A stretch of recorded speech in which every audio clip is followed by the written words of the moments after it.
যে অর্থ সেটা শেষ হয়ে গিয়েছে। আপনারা অনুগ্রহ করে আমাদের ক্রাউড ফান্ডিং করছে, যাদের জায়গা থেকে যতটুকু সম্ভব, যত সামান্য ক্রাউড ফান্ডিং যেখানে হচ্ছে তাকে দিয়ে দেবেন। আমরা আগামীকালকে এবং পরশু দিন যে প্রোগ্রামটি করবো সেটা একটু খরচগুলো যেন আমরা এগুলো করতে পারি, ঠিক এই জন্য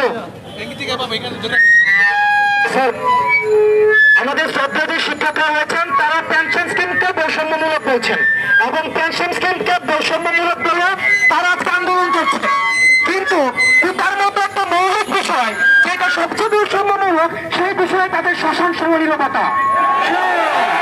কারণ তাদের এই জায়গায় তাদের পোষ্যতাটি রয়েছে, তারা তাদের সন্তানকে তারা ভর্তি করাইতে চায়, তারা তাদের এই পোষ্যতা দিয়ে তাদের লাইফকে চাকরি দিতে চায়, তাদের এই পোষ্যতা দিয়ে তাদের পরবর্তী প্রজন্মকে চাকরি দিতে চায়।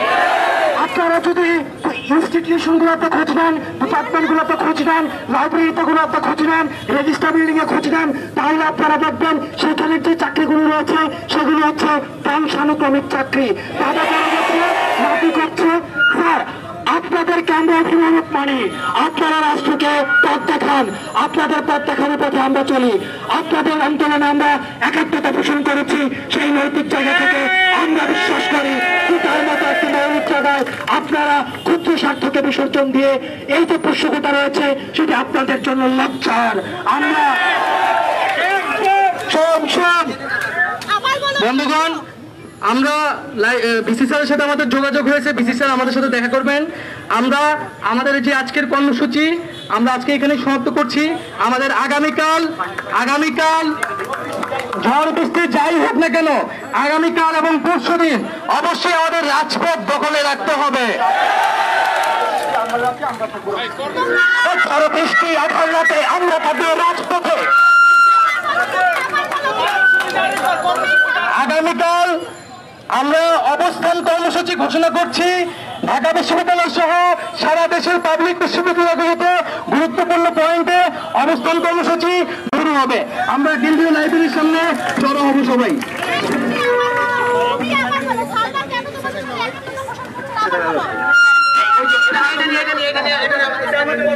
সবাইকে ধন্যবাদ জানাচ্ছি।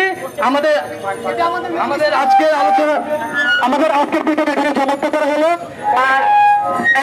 একজন রোগী নেগেটিভ রক্তের জন্য আসছেন। আপনার যদি কেউ নেগেটিভ রক্ত চান তাহলে নাইকের কাছে আসেন।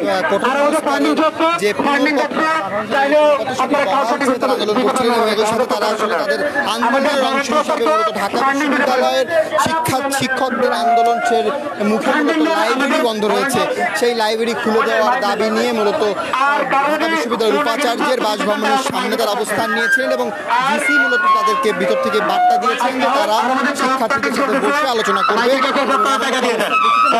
তাদের যে আন্দোলন, সেই আন্দোলন কিন্তু এই মুহূর্তে তারা আসলে তাদের যে আজকের কর্মসূচি, সেই কর্মসূচি তারা স্থগিত করলেন এবং আজকের কর্মসূচি মূলত এই ঘোষণার ভেতর দিয়েই, উপাচার্যের আশ্বাসের ভেতর দিয়েই মূলত শেষ করেছিল এবং কালকে তারা আবারও আন্দোলনে নামবেন এবং কালকে এবং পরশু 2 দিন তারা কর্মসূচি দিয়েছেন এবং এই 2 দিন কর্মসূচির মাধ্যমে তারা আশা করছেন তাদের যে দাবি, অর্থাৎ 18 সালের যে সেই বহাল হবে তেমনটি কিন্তু তারা বলছেন।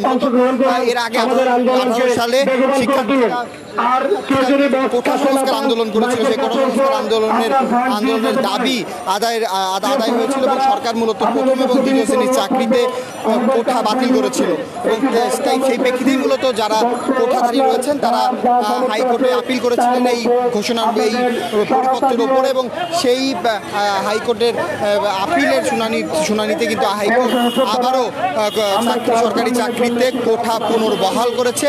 তো সেই পুনর্বহালের বিষয়টি মূলত সরকারি চাকরিতে যারা কোটা বাতিলের যে বিষয়টি সেটি আসলে তারা বাতিল চেয়ে আবারও তারা আন্দোলনে নেমেছে এবং আর আন্দোলন করছিল এবং এই মুহূর্তে তাদের যে আন্দোলন, সেই আন্দোলনের আজকের কর্মসূচি তারা স্থগিত করেছে। দর্শক, জানাচ্ছিলাম ঢাকা বিশ্ববিদ্যালয়ের উপাচার্যের সামনে থেকে যে লাইব্রেরি, ঢাকা বিশ্ববিদ্যালয়ের লাইব্রেরি খুলে দেওয়ার যে তথ্য, এই ছিল আমাদের কাছে সর্বশেষ।